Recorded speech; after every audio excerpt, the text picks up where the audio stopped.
Hello, welcome back to Surrendered. I'm excited to be here. I am so grateful for this opportunity that we can use to impact each other's lives. If you're new here, I welcome you and I'm glad that you're watching me. If you've been here, God bless you so much. I hope the videos have been a blessing to you. Continue to share them. Continue to let somebody get to be encouraged, knowing that if they surrender their lives, their issues to the Lord is for them and He's watching their lives and He's watching His word in their lives to perform His word in them. So now today's video, I'm looking forward to encouraging you if you're a parent, an aspiring parent, wherever you are. And you don't even have to be a biological parent for that matter. You may be an influencer to a child somewhere. You may be a guardian.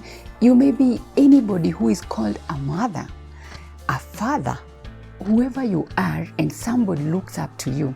This is your video. I would like to begin this video by actually posing a question to you. If your child turned out exactly like you, if your child is your exact replica, would you love yourself? Would you love your life? And that is why today's video is relevant. And honestly speaking, I think most of us, perhaps including me, there are some traits in me, there are some things in me that if my child turned out exactly like me, I may not like me. So the opportunity to help my child take up like me is right here with us. So just take encouragement, no judgment here. But I tend to think when God gave us children, He had His best purpose in us and for us. He wanted us to influence the world and He wanted us to carry out His purpose by living a life that exemplifies goodness, kindness, care, selflessness, discipline, all those things that are good in our lives.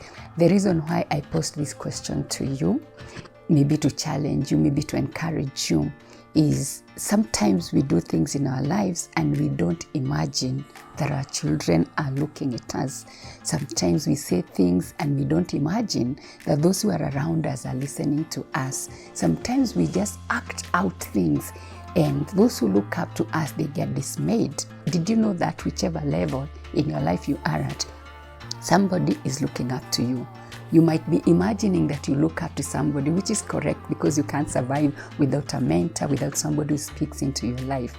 But whichever level of life you are in, there is always somebody who looks up to you. So as you look up to someone, someone is looking up to you, and we are all looking up to God, hopefully, because that's the idea. Because if you look at me and my life is not aligning itself with God's will, then you are looking at somebody who cannot lead you to where God wants you to go. Hopefully you're looking up to somebody who can help you align yourself with God's will. I want to encourage you.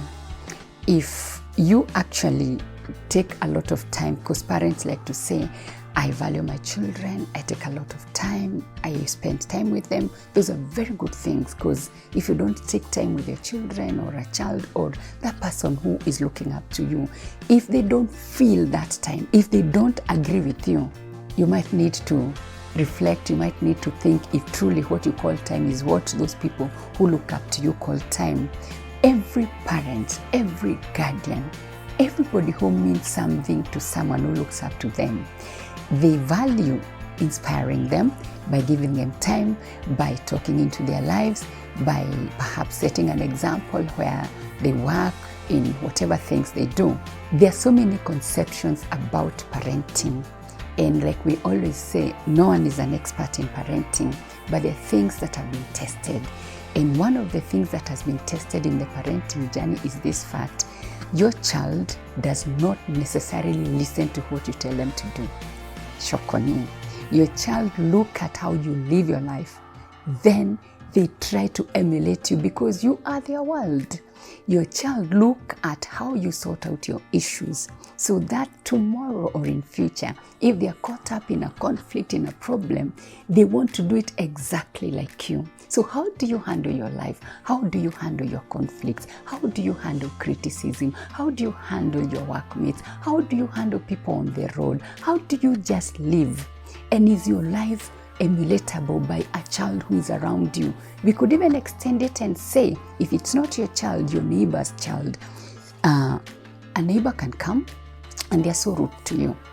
Imagine the people who are around you, they just watch exactly how you respond to unfairness and kindness. They listen to how you respond to selfishness. And I just want to encourage you. It is not necessarily that you must have an answer for everybody who doesn't maybe like you. And for your information, you don't need to do anything for someone to like you or dislike you. So if you're at home and you have that child, they may be young, they may be adolescents, or they may be mature. You mean so much to them. Handle your life with a lot of sensitivity this way. Of course, you don't breathe when they breathe.